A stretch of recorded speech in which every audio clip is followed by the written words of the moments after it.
우리가 어떤 사람이 되면 좋겠는가 이렇게 생각할 때에 많은 내용들이 있겠지만 제 개인적인 바람도 그렇고 아마 여러분들도 그런 바람을 가질 거라 이렇게 생각합니다. 뭐냐면 어디를 가든지 이렇게 배척을 받기보다는 환영을 받는 사람이 되고 싶은 마음이 다 있으실 겁니다. 그렇죠? 어디 가는데 갈 때마다 아이고 잘 오셨습니다. 아유 반갑습니다. 이렇게 와주셔서 너무나 영광입니다. 너무나 이렇게 뵙게 돼서 좋습니다. 이렇게 이제 환영을 받는 것이 좋지. 왜 또 왔어? 그죠? 그리고 이렇게 싫어하고 배척당하고 그러면은 굉장히 마음이 이제 상할 겁니다. 그런데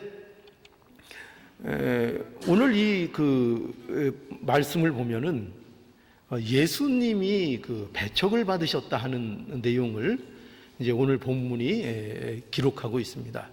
예수님은 우리가 아는 바와 같이 그분이 어떤 분인가 하면은 메시아입니다. 메시아. 메시아가 어떤 분이죠? 구원자입니다. 구원자. 우리를 구원하시려고 하나님이 이 세상에 보내신 분이 예수 그리스도입니다. 그런데 그렇게 보면은 이 세상에서 예수님보다 더 이렇게 환영을 받아야 될 존재가 없습니다. 우리 인류의 소망이 되시고 어떻게 보면 모든 이 죄의 문제에 대해서 근본적인 해결책을 가지고 오신 분인데 그분에 대해서 누구보다도 우리가 환영하고 반겨야 되는데 그렇게 가장 환영받고 가장 대접을 받으셔야 될 우리 메시아 되시는 예수님께서 이제 배척을 받았다 이렇게 말씀하고 있습니다.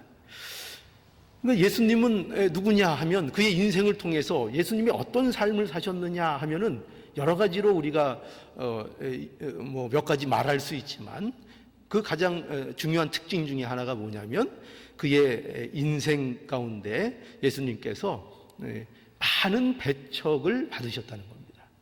많은 배척을 받으셨습니다. 그래서 우리가 잘 아는 이사야 53장 3절에도 보면 이렇게 메시아에 대해서 예언되고 있죠. 그는 멸시를 받아서 사람에게 실어 버린 바 되었으며 사람들에게 실어서 버린 바 되었다 이렇게 표현이 돼 있고 또 사람에게 얼굴을 가리우고 보지 않음을 받은 자 같아서 멸시를 당하였고 우리도 그를 귀히 여기지 아니하였도다 이렇게 말씀합니다. 여기 특별히 사람에게 가리우고 얼굴을 가리우고 보지 않음을 받은 자 같다.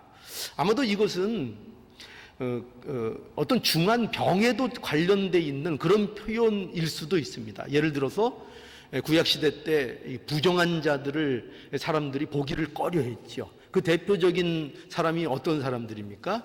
예를 들어서 문둥병자, 그죠? 그들은 사람들을 가까이 할 수 없었고 또 마을에서 쫓겨남을 받아야 되는 자들, 그 대표적인 병이 이제 문둥병입니다. 그러니까 어떻게 보면은 이 표현도 사람에게 얼굴을 가리우고 보지 않음을 받은 자 같다라는 것은 이것은 그야말로 한마디로 얘기하면 문둥병자처럼 취급받지 못하는 인간 취급을 받지 못하는 정도의 표현을 말씀하고 있는 겁니다. 그러니까 우리도 그를 귀히 여기지 않았다. 이렇게 예언되어 있는 것이 메시아입니다. 그리고 이것은 그저 이렇게 예언된 것으로만 성경이 우리에게 말씀하고 있는 것이 아니라 실제로 우리가 잘 아는 또 요한복음 1장 11절에 보면 명확하게 이렇게 돼 있죠. 자기 땅에 오매. 누가 왔습니까? 메시아가 오셨죠. 그렇죠? 약속대로 예수 그리스도 메시아가 자기 땅에 오매. 여기 뭐라고 돼 있는가 하면은 자기 백성이 영접지 아니하였으나 이렇게 말씀하고 하고 있습니다. 유대인들이 누구보다도 예수님을 환영하고 반기고 예수님 우리가 이렇게 고대하고 기다렸습니다. 예수님이 오시기만 기다렸습니다. 우리의 메시아이 되신 예수님 이렇게 마땅히 반겨야 될 것 같은데 유대인들이 예수님을 거부하고 배척하고 싫어하고 증오했다 하는 것입니다. 그래서 우리가 이 복음이라는 것이 무엇이냐, 구원이 무엇이냐 할 때 우리 기독교에서의 구원이 뭐냐 하면은 이렇게 오늘 말씀을 통해서 우리가 정리할 수 있습니다. 구원이라는 것은 끝없이 배척하는 자들을 향해 하나님께서 은혜를 베푸셨다는 겁니다. 그러니까 밀어내고 배척하고 싫어하는 그러한 자들에 대해서 하나님께서 예수 그리스도를 보내셔서 구원을 이루어 주시고 그들을 은혜로 구원하셨다. 그러니까 구원받을 수 없는 그 마음을 가진 자들을 구원하신 것. 이게 뭐냐? 이게 바로 구원인 거예요. 이것이 우리에게 주어진 구원입니다. 그래서 오늘은 이 예수님께서 이렇게 배척받으셨다는 이 역사적인 사실, 이 사실을 살펴보면서 우리가 함께 은혜를 좀 나누기를 이제 원합니다. 오늘 이 본문을 보면은요, 예수님을 보고 첫 번째로 우리가 이게 주목할 수 있는 게 뭐냐면 본문 속에서 예수님을 보고 많은 사람들이 놀랬다는 겁니다. 여기 보면 그래서 이 놀랬다는 표현이 예수님께 많이 쓰이고 있는데 우리가 잘 알고 있는 산 위에서 예수님께서 가르쳐 주신 소위 말해서 상상수훈의 그 가르침을 마친 다음에도 사람들이 그 모든 가르침을 듣고 어떻게 했냐면 놀랬다 이렇게 표현하고 있습니다. 놀랬다. 예수께서 이 말씀을 마치심에 무리들이 그 가르침을 듣고 어떻게 했다고요? 놀랬다. 왜 놀랬죠? 이거 보통 가르침이 아니거든요. 자기들이 알고 있는 서기관들과 율법사, 이런 바리새인들, 이런 사람들과 가르치는 것이 뭔가 굉장히 좀 차이가 있었거든요. 그래가지고 놀랬다 이렇게 이제 표현하고 있습니다. 근데 오늘 본문에도 보면은 예수께서 회당에서 가르치셨을 때에 저희가 여기도 보면은 저희가 놀랬다 이렇게 표현하고 있습니다. 그렇죠? 거기 한번 볼까요? 54절에 보면 고향으로 돌아가사 저희 회당에서 여기 가르치시니 저희가 놀라 가로되 놀랐다. 놀랬습니다. 그리고 놀랬는데 무엇을 보고 놀랬는가 하면은 여기 계속 보면 이렇게 돼 있죠. 이 사람의 이 지혜와 이 능력이 어디서 났느냐 이렇게 말하고 있습니다. 그러니까 분명히 이 사람들은 여기에 모여있는 이 사람들은 뭐를 지금 본 거예요? 예수님의 가르침을 듣고 놀란 거예요. 그리고 예수님이 행하시는 어떤 일들에 대해서 그 속에서 뭘 본 거예요? 범접할 수 없는 지혜와 그리고 어떤 능력을 본 겁니다. 그러니까 거기에 대해서 놀란 거죠. 그 놀라움을 감추지 못하고 있는 거예요. 그런데 우리가 더 놀라는 게 뭐냐면 그런데 이 고향 사람들이 지금 여기 고향에 예수님께서 가신 것인데 고향 사람들이 이 예수님의 가르침에 대해서 놀라서 이 지혜와 이 능력을 목도했으니까 마땅히 우리는 어떻게 해야 될 것 같아요? 우리 생각에는 예수님을 환영하는 그것이 너무나도 당연한 것 같죠. 예수님을 믿어야 될 것 같은데 그런데 예수님을 환영하지도 않고 예수님을 믿지도 않고 예수님을 배척했다는 것입니다. 예수님을 배척했다는 거예요. 그러니까 여러분 보세요. 뭐냐면 이 고향 사람들이 예수님의 지혜와 능력을 보고 놀라면서도 예수님을 어떻게 했다는 거예요? 받아들이지 않았다는 거예요. 예수님을 배척했다고 이렇게 말씀을 보여주고 있는 겁니다. 그래서 우리가 이런 말씀 속에서 분명히 알아야 될 사실이 있는 거예요. 그게 뭐냐면 그것은 구원이라는 것은요. 우리가 이렇게 갖고 있는 이 기쁨의 이 구원, 이 영혼의 구원, 이 문제는 어떤 놀라운 체험이나 어떤 기적으로 구원을 받는 것이 아니라는 거예요. 그러니까 예수님을 어떻게 믿느냐, 예수님을 어떻게 알 수 있느냐 할 때 기적이 있다고, 개인적인 어떤 체험을 했다고 예수님을 믿게 되거나 구원을 받게 되는 것이 아니라는 거예요. 놀라운 가르침을 받고 또 어떤 기적의 경험을 했다고 예수를 믿게 되는 것이 아니라는 거죠. 더 정확하게 얘기하면, 더 신랄하게 얘기하면 이거죠. 기적이나 놀라운 일이 그 사람을 구원할 수 있다 없다? 없다는 거예요. 그 영혼을 구원할 수 없다는 겁니다. 예를 들어서 우리가 쉽게 이렇게 생각할 수 있죠. 병이 나았다. 어떤 사람이 병이 났어요. 교회도 안 다니고 이렇게 하던 사람이 또 뭐 목사님한테 그래도 뭐 지푸레기도 잡는 심정으로 좀 기도 좀 해달라 이래가지고 이제 하여튼 안수기도를 했든지 하여튼 치유기도를 했든지 요새 그렇게 많이 하잖아요.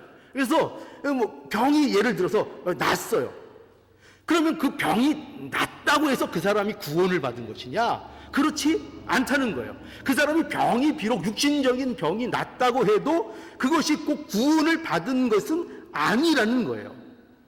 또 예를 들어서 어떤 사람이 어려운 고난을 당하고 있는데 그 고난을 그가 어떤 또 이렇게 교회와 관련된 문제를 이렇게 참여함으로 인해서 그 문제가 해결됐다고 해서 그 사람이 또 구원을 받은 것이냐? 그럼 그것도 아니라는 거예요.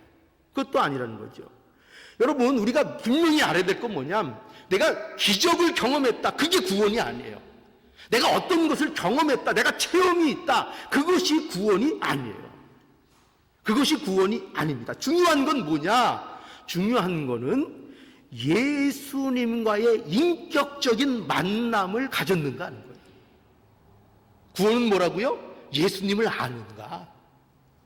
기적을 봤다, 내가 놀라운 경험을 했다, 병이 낫다, 일이 잘 됐다, 이런 것이 우리의 구원받음의 어떤 그것이 아니라, 오직 구원이라는 것은 예수님과의 인격적인 만남과 교제가 있어야 되는 거예요. 그러니까 구원의 핵심은 뭐냐? 예수 그리스도를 인격적으로 만나는 거예요. 예수님을 만나는 겁니다. 내가 하나님 앞에 범죄한 죄인인 것과 그 대속을 위해서 예수 그리스도께서 십자가를 지셨으며 예수 그리스도를 의지하는 것만이 내가 유일하게 살 수 있는 길이다, 내가 유일한 생명의 길이다 하는 이 사실 앞에 인격적으로 항복하는 거예요. 이 사실이 나의 사실이 되고, 이 사실 앞에 이 존재가, 인격을 가진 나라는 존재가 이 예수 그리스도의 십자가 앞에 항복하는 겁니다. 이 사실에 대하여, 이 진리에 대하여, 이 복음에 대해서 내가 의의가 없습니다. 내가 이것을 인정하고 받아들입니다. 예수님이 아니면 저는 아무것도 아닙니다.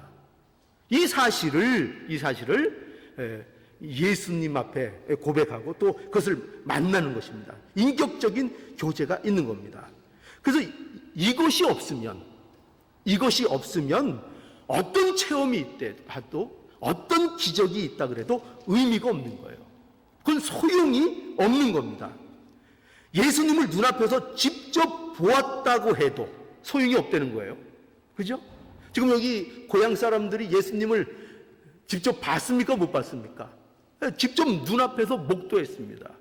신약시대에 이 예수님의 공생애를 사실 이 시대에 많은 사람들이 예수님을 직접 본 사람들이 얼마나 많았습니까? 그러나 그렇게 예수님을 눈앞에서 직접 보았다고 해서 그들이 다 구원을 받은 것이 아닌 것입니다. 그죠? 심지어 예수님을 눈앞에 봤을 뿐만 아니라 예수님께서 행하신 무엇도 봤어요? 기적도 봤어요. 예수님이 직접 가르치시는 능력 있는 말씀도 들었어요. 또 많은 병자를 고치시는 그 기적도 목도했어요. 그런데도 여전히 어떻게 했다고요? 배척했습니다. 여전히 예수 그리스도를 인정하고 받아들이지 않았습니다. 그러니 어떤 것을 보아도 예수님을 인격적으로 만나지 않으면 소용이 없다는 거죠.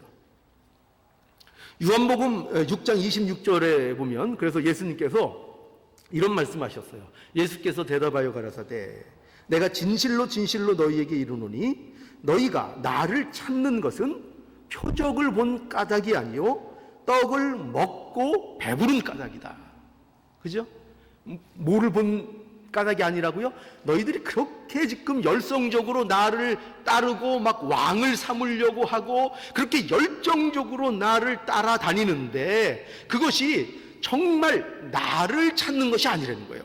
나를 알기 때문에 나와의 인격적인 만남, 내가 정말 어떠한 자인지를 너희들이 알아서 따오르는 것이 아니고 단지 너희는 먹고 배부른 것으로 인하여, 너희들에게 어떤 유익이 되는 것으로 인하여, 너희들이 추구하고 너희들이 바라보는 그 어떤 것들을 얻겠다는 욕망과 욕심과 그 모든 것들이 뒤범벅이 되어서, 그래서 예수 그리스도를 너희가 나를 따르고 있다, 이렇게 말씀하고 있는 것입니다.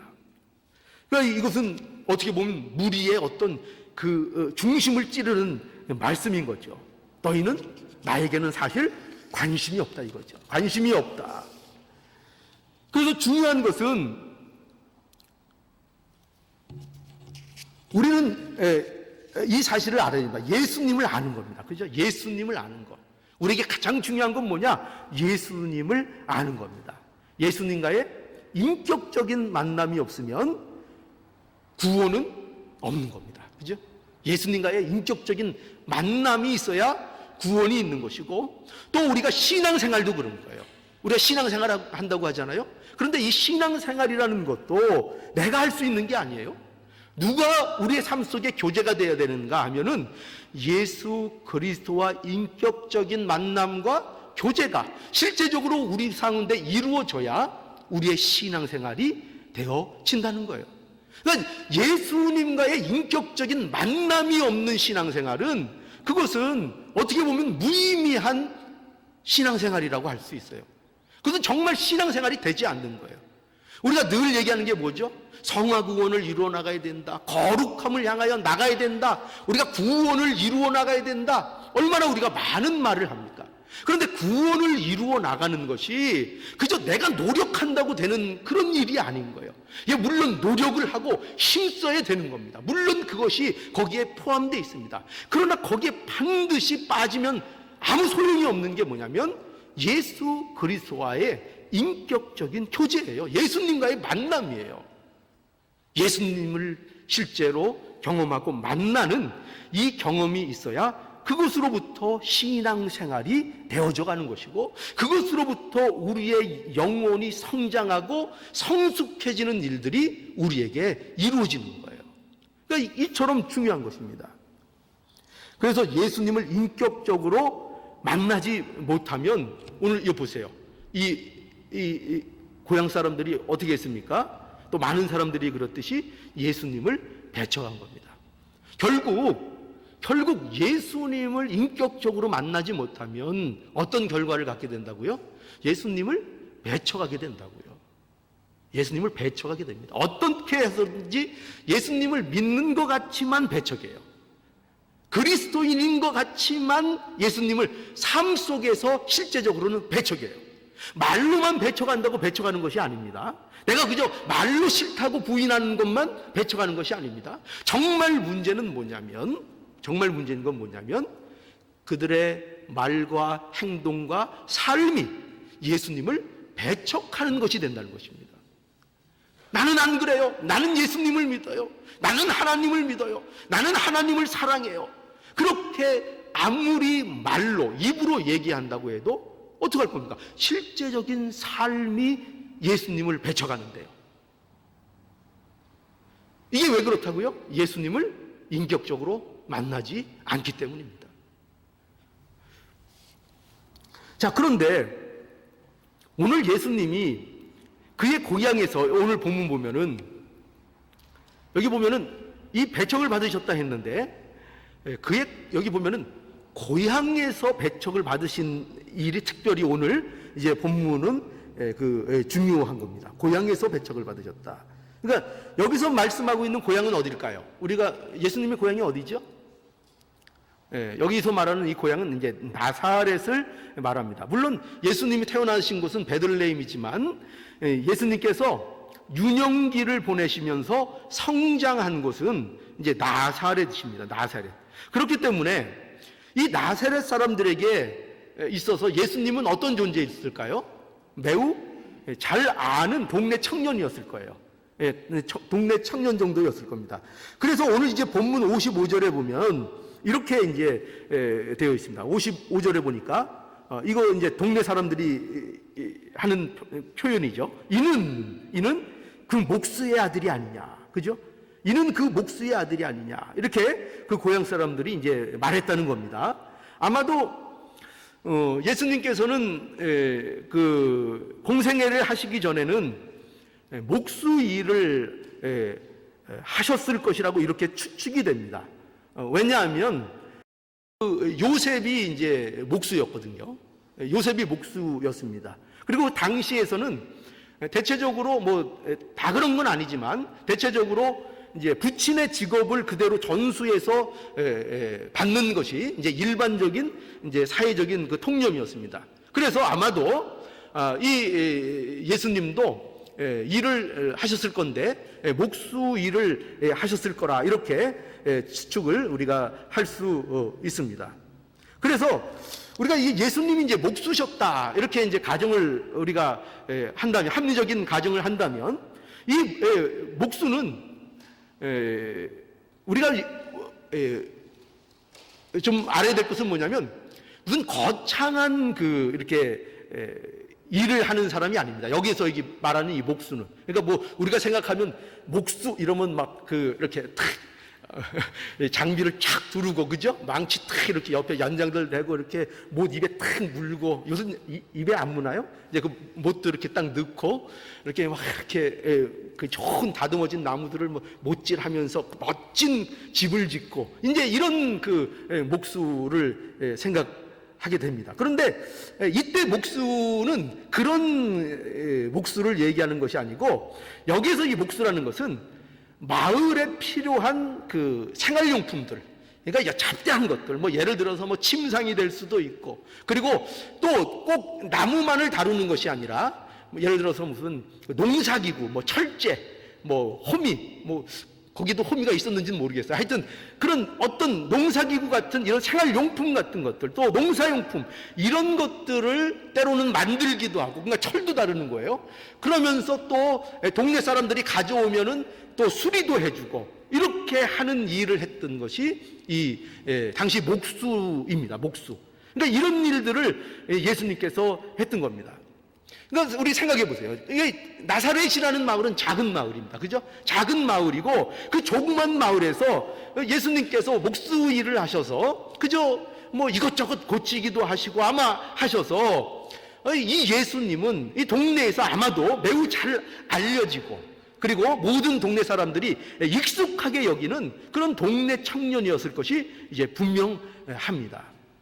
그리고 그뿐만 아니라 여기 마을 사람들이 계속해서 뭘 얘기하고 있는가 하면은 이제 예수님의 가족에 대해서 이제 얘기를 합니다. 그러면서 여기 보면 쭉 이렇게 나열합니다. 그 모친은 마리아, 그 형제들은 야고보, 요셉, 시몬, 유다라 하지 않느냐. 또 56절에 보면 그 누이들은 다 우리와 함께 있지 아니하냐. 그런즉 이 사람의 이 모든 것이 어디서 났느냐 하고 뭐라 했다고요? 하고 뭐라고 돼 있어요? 57절에 예수를 배척한지라. 예수를 배척한지라. 그러니까 다시 한번 생각해 보죠. 어린 시절을 기억하는 사람들이 많이 있었을 겁니다. 그렇죠? 예수님의 어린 시절을 기억하는 사람들이 많이 있었을 겁니다. 마을 사람들 중에는 예수님의 어릴 적 아마 친구도 있을 것입니다. 그리고 아마도 예수님이 공생애 하시기 이전에 또는 어린 시절에는 아마도 평범한 아이로 뛰어놀고 또 그런 모습을 많은 사람들이 이제 봤을 겁니다. 그러니까 예수께서 어린 시절에 우리가 이렇게 쉽게 생각하면 안 됩니다. 그래도 예수님이니까 어릴 때부터 남다로 비범해서 기도만 늘 하고 있지 않았을까? 이렇게 생각하면 성경적이지 않습니다.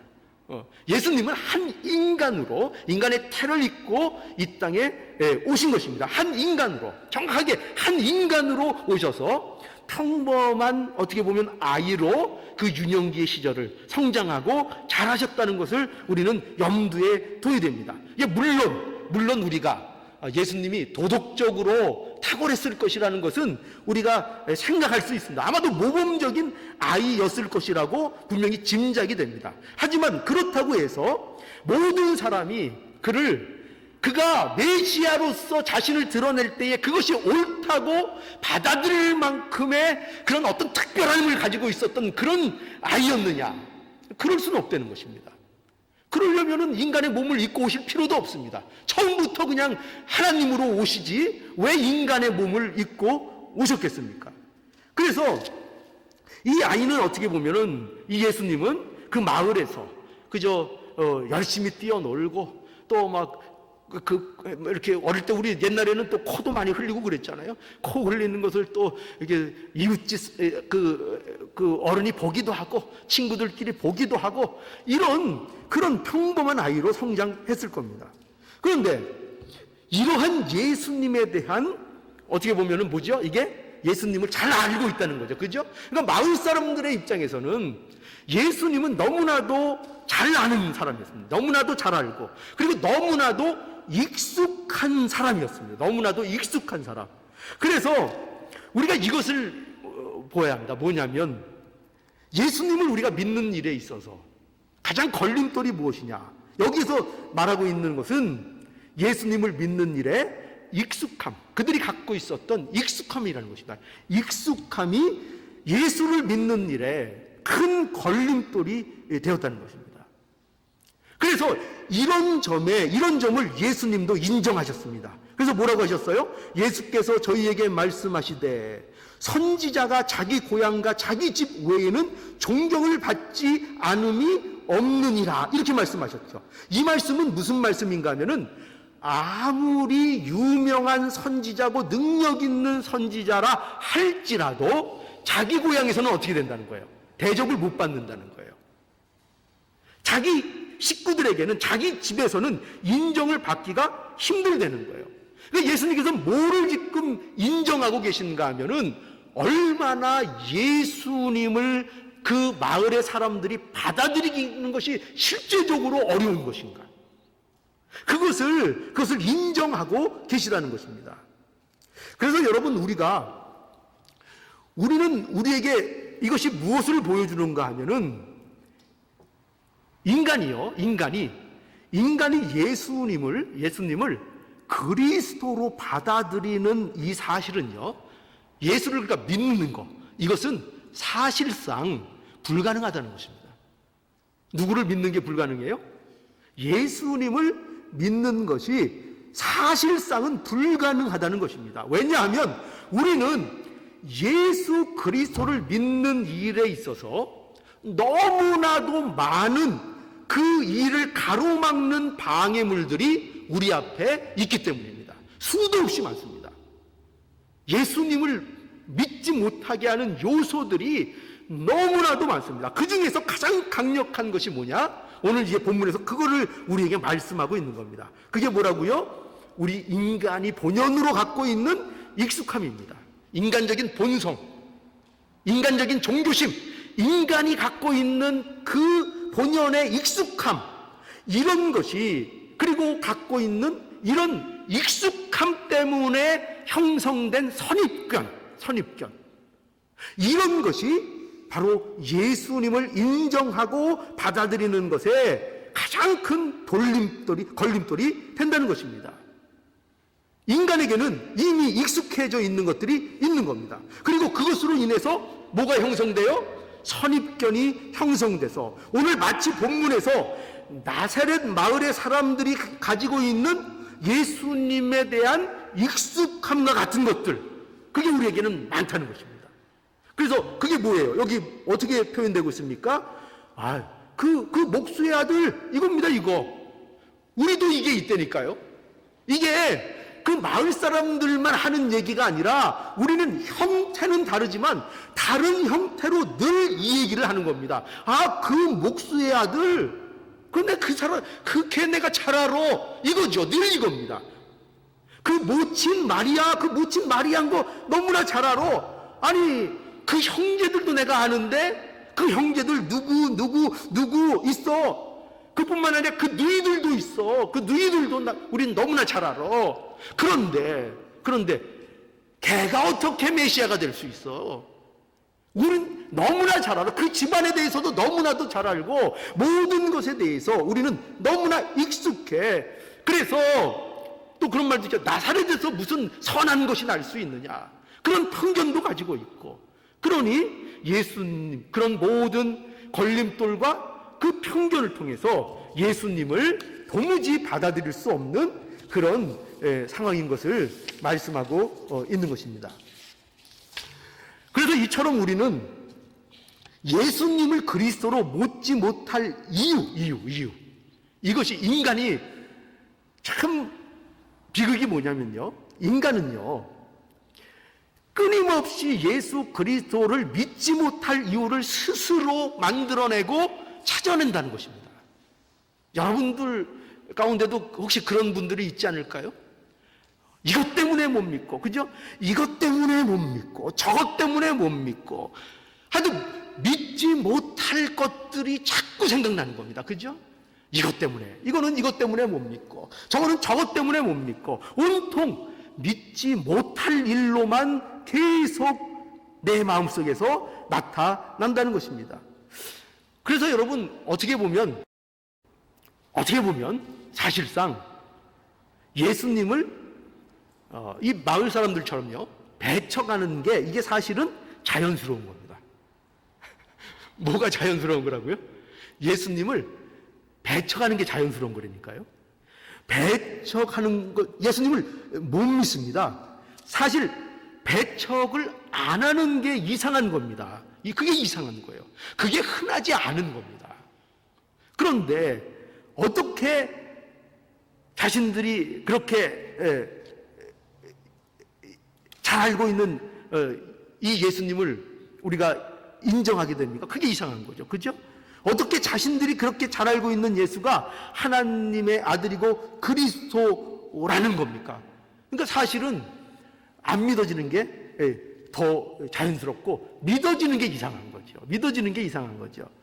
그래서 우리가 이제 또 이 사실을 통해서 알아야 될 게 뭐냐면, 그래서 우리는 사실상 예수를 믿는 것이 우리 스스로는 불가능합니다. 불가능해요. 그래서 인간이 예수 그리스도를 믿는 것이 불가능한 일이고, 그래서 이 불가능한 일을 하나님이 이루신다는 겁니다. 하나님이 이루시는 거. 이게 뭐라고요? 이게 바로 복음이라니까요. 이것이 복음입니다. 왜냐하면 우리가 예수님을 받아들이는 것은 오직 뭐로만 가능하다는 거예요? 은혜로만 가능하기 때문입니다. 그 증거가 우리잖아요. 우리를 보면 알 수 있어요. 우리 자신이 무엇보다도 가장 분명한 증거입니다. 그렇죠? 어떻게 나 같은 죄인이 도대체 어떻게 예수님을 그리스도로 믿게 되는 것입니까? 말이 안 되잖아요. 우리 자신을 한번 생각해 보자고요. 저도 그렇고요. 얼마나 의심이 많은 자입니까? 저는 의심이 굉장히 많아요. 의심이 굉장히 많아요. 도마도 아마 저와 함께 있었으면 제 동생이 됐을지도 몰라요. 의심, 우리가 얼마나 의심이 많은 존재인지 우리 자신이 압니다. 그냥 까탈스럽고 조금이라도 사람들이 속일까봐 어떻게 해서든지 안 속으려고 그렇게 의심이 많은 우리들입니다.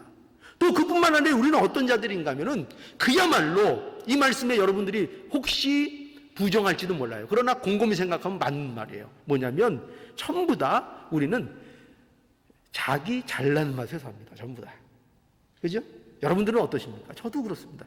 제 잘난 맛이 저를 많이 잡고 있습니다. 자기 잘난 맛에 삽니다.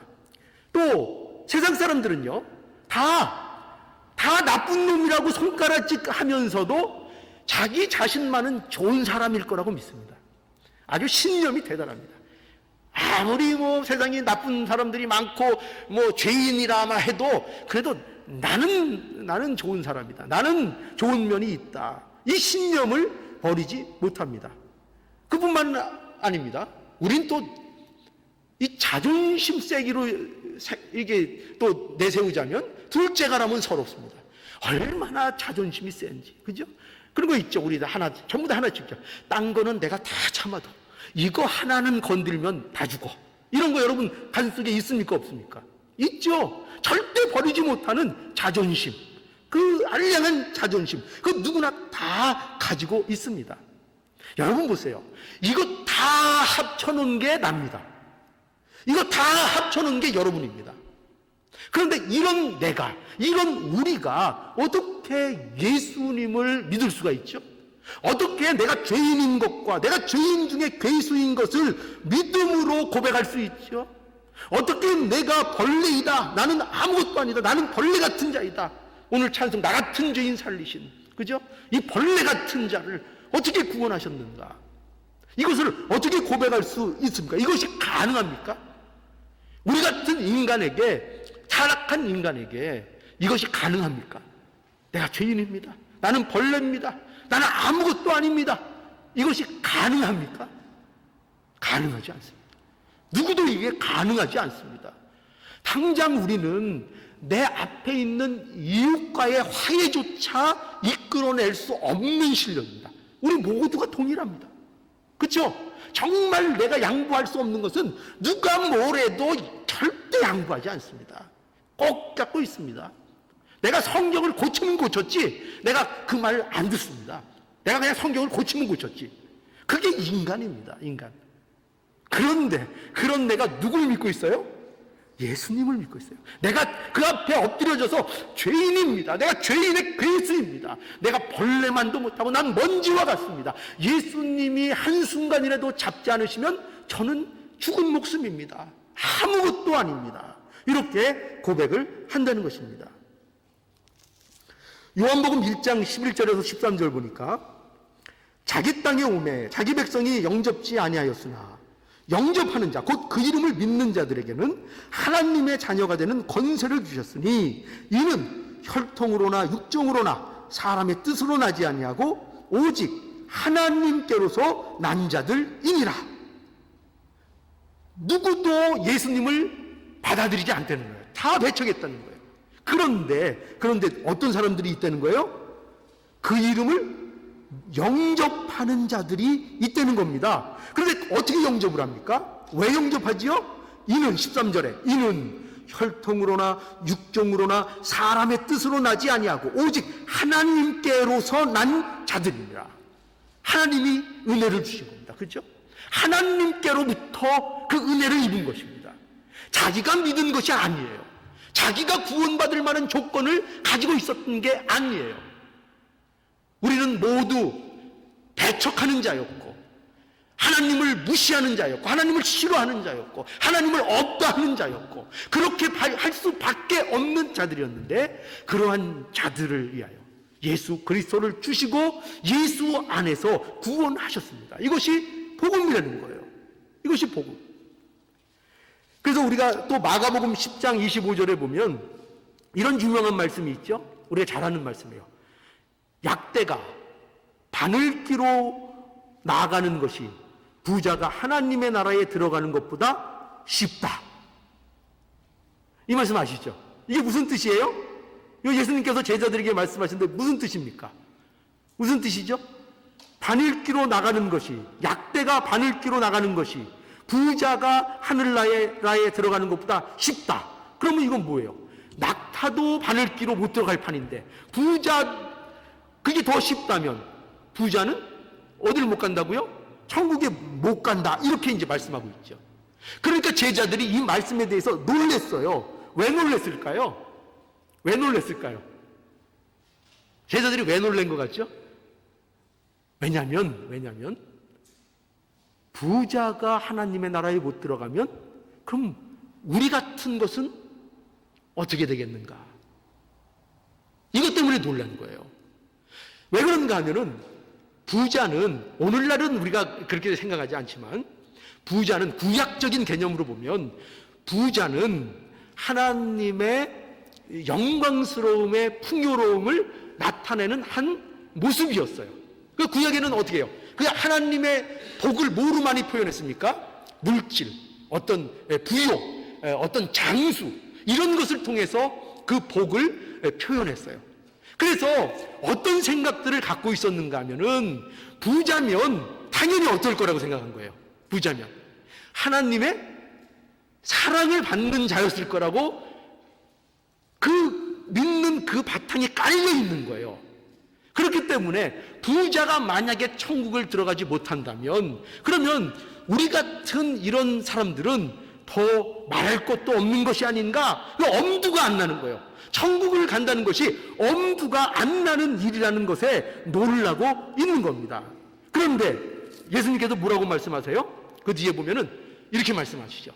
사람으로는 할 수 없으되 하나님으로는 그렇지 아니하니 하나님으로는 다 할 수 있느니라. 하나님으로는 다 할 수 있는, 그러니까 하나님의 은혜를 통하여 하나님이 하신다는 거예요. 그러니까 우리는 모두 어떤 존재예요? 예수님을 받아들일 수 있다고요? 예수님을 받아들일 수 없는 존재라고요. 배척하는 존재라고요. 그런데 그런 존재가 어떻게 구원을 받을 수 있는가? 하나님이 하시기 때문이라는 거예요. 하나님이 은혜를 베풀어 주시기 때문이라는 거예요. 그래서 이 고향에서도 배척받은 이 모습을 통해서 우리는 무엇을 봐야 됩니까? 결론적으로 하나님의 그 은혜를 보라는 거예요. 하나님의 은혜. 하나님이 우리와 같은 자들을 하나님의 구원 사역에 대해서 이해할 줄도 모르고, 정말 눈앞에 예수님이 와도 배척할 줄밖에 모르고, 어떤 기적과 어떤 놀라운 말씀을 들어도 그것을 은혜로 받을 수 없고, 그것을 알지 못하고, 듣긴 들어도 듣지 못하고, 보긴 보아도 보지 못하는 그런 상태에 있는 자들에 대하여 하나님께서 무엇을 베푸신다고요? 은혜를 베푸셨다는 거예요. 은혜를. 그게 복음이라는 거예요. 그래서 하나님께서 예수 안에서 우리에게 이 은혜를 베푸셨다. 그러니까 우리의 구원은 전적으로 뭐예요? 하나님의 은혜인 거죠. 하나님의 은혜인 것입니다. 그래서 오늘 이 말씀에 이제 58절에 보면 이제 결론을 이렇게 이제 매듭짓고 있습니다. 예수님께서 58절에 저희의 믿지 않음을 인하여 거기서 많은 능력을 행치 아니하시니라 합니다. 여기 보면은 예수께서 많은 능력을 여기 보면 행치 않으셨다 이렇게 돼 있죠. 많은 능력을 행치 않으셨다. 여러분 왜 행치 않으셨을까요? 왜? 예수님이 이제 능력이 없으셔서, 이제 능력이 이제 너무 많이 쓰셔서 능력이 떨어지셨나요? 떨어지셨나요? 아니죠. 왜 능력을 행치 않으셨는가 하면 이런 이걸 가르쳐 줍니다. 왜냐하면 더 이상 능력을 행하는 일이 의미가 없는 상황을 말씀하고 있는 거예요. 의미가 없다는 거예요. 의미가. 왜 의미가 없죠? 왜 의미가 없습니까? 그 안에 불신이 가득 차 있기 때문입니다. 모든 것이 굳어 있기 때문입니다. 그들이 뭐가 없어요? 여기 표현대로 믿음이 없었습니다. 믿음이 없었습니다. 믿음이 없었습니다.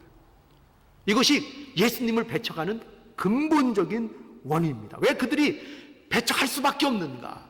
그들에게 뭐가 없어요? 믿음이 없는 것입니다. 이 믿음이 어떤 믿음일까요? 이거는 뭐 이런 믿음 아니에요. 내가 믿으면 병 고치다 이런 믿음을 얘기하는 게 아니에요. 그런 걸 얘기하는 것이 아니라 예수님이 그리스도라는 믿음 말이에요. 예수님이 바로 하나님의 아들이시라는 이 믿음이 그들에게 없다는 거죠. 그래서 이건 뭘 보여주는가? 결국 믿음이 없으면 아무것도 아니라는 거예요. 믿음이 없으면 아무 소용이 없다는 거예요. 여기 생각해 보세요. 예수 그리스도를 알지 못하면 병이 나면 그게 무슨 소용이 있습니까? 그죠? 병이 나면 무슨 소용이 있습니까? 저는 그거 별로 반갑지 않아요. 병이 나면 이런 그 표현을 쓰면 어떤 분들은 굉장히 기분 나빠하시네. 병이 나서 건강한 몸으로 돌아다니면서 또 예전보다 더 큰 죄를 져요. 그 병 나서 뭐 할 겁니까? 그죠? 그 병 나서 뭐 할 겁니까? 그 병이 나도 무엇이 없으면 그게 오히려 해가 돼요? 믿음이 없으면, 예수 그리스도를 만나지 못하면, 기적과 무슨 신비한 일을 경험하면 뭐합니까? 예수를 믿는 믿음이 없는데 그것이 결코 구원을 주는 것이 아닙니다. 그러니까 예수를 믿지 못하면 아무 소용이 없다는 겁니다. 누구까지도 소용없어요. 여기 고향 사람도 소용없어요. 그죠? 우리 좀 친분 관계가 있고 좀 가까우면 뭐 좀 봐주는 게 있잖아요. 그죠? 그런데 이 말씀을 통해서 우리가 얻는 교훈은 뭐냐면,